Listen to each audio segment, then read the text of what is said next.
Mapagpalang araw po sa inyo lahat mga kapatid, no? Ito na po muli si Mr. Virgo, sunod na Commander Saturn sa Tornado sa Pangkalahatan upang magbigay ng mensahe. So, ano ba yung tungkol sa graduation rights? Yung graduation rights ng isang special training na student, kapag nalampasan niya yung mga pagsubok at kapag gumaganap na siya ng isahan, ng kaya niya na mag-isa, then ipo-pull out ko na siya sa special training. Tapos magano ka na ng experience mo, sasama ka na sa mga laban. Kasi yung special training nakadesign yan para gisingin yung kamalayan mo. Ang special training nakadesign yan para linangin kung anong meron sa'yo. Individually. Sometimes group by group. Tapos all of a sudden, unti-unti, mapupull out ka sa isang group. Then you can take the mission on your own sa paintulot ng dakilang ama. So yun po.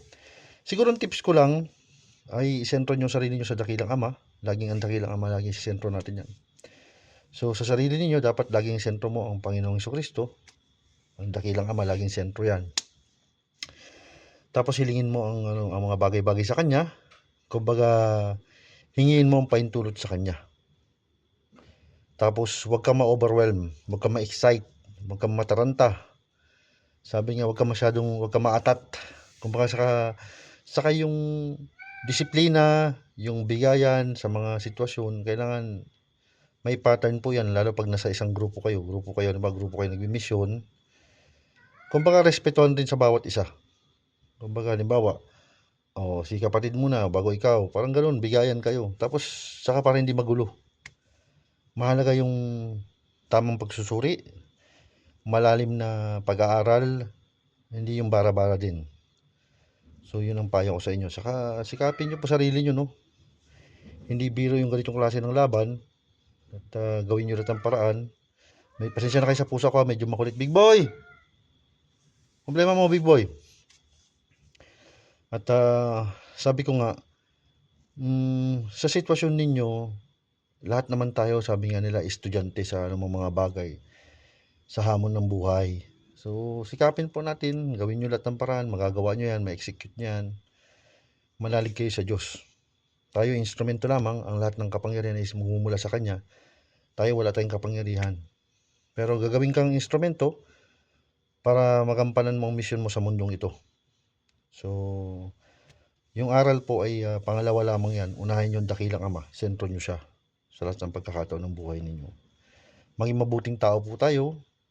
At wag ko kayo padadala sa kahit anong emosyon. Wag rin ko kayo maging matampuhin. Pag pinagsabihan, makikinig. Sabi nga, obey first before you complain. Saka, mistake of one, mistake of all. Same feather flocks together. So, yun yung tinatawag ng military rules o military courtesy. Para rin tayong mga kawal ng kalangitan.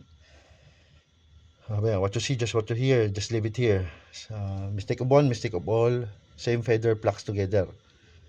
Saka sa akin lang, para hindi maging imagination ng mga bagay-bagay, you need application. Mag-aral, intindihin, then i-apply. You need to know how to apply it. Kailangan mong umiral.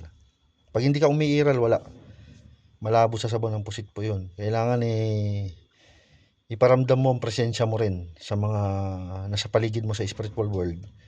Sa paanong paraan, Maestro Virgo, sa pagsasalita, pagyayabang, o kung naman hindi, sa paraan ng pagmimisyon mo. Sa paraan ng pagmimisyon, iiral ka. Tahimik kang nagmimisyon, pinagkalob sa'yo ng dakilang ama yan, ibahagi mo ang pagtulong sa mga tao. Maging mabuting tao ka. Maging mabuting lingkod ka. Sa kahit anong pagsubok, malalampasan mo yan. Yan lamang po ang payo ko sa inyo at maraming salamat po. God bless po sa inyo sa lahat hanggang sa muli po. Viva Satorians, Viva Satorians, Viva Satorians.